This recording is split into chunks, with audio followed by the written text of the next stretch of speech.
7" by 12" horizontal bandsaw. I'm going to fire it up, show you that it does operate.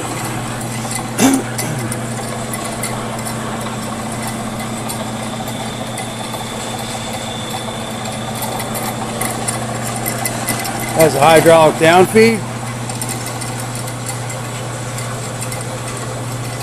As it hits the switch here, turns the machine off automatically.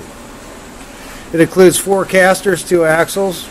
Here's your pulley guard, your instruction manual, coolant pump system. We tested it. It's also operational. Overall, it's in very good condition, except for the cheapo plastic fan shroud here for the motor. It broke during shipping, and as you can see right here, some of the cooling fans have broken off. There's a little crack in the junction box here, but it's still held on by 3 other screws, so there's a 4th screw here.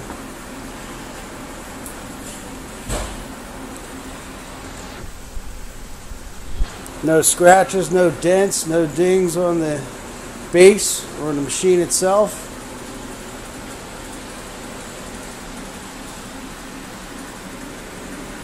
As we stated, it's in very good working condition.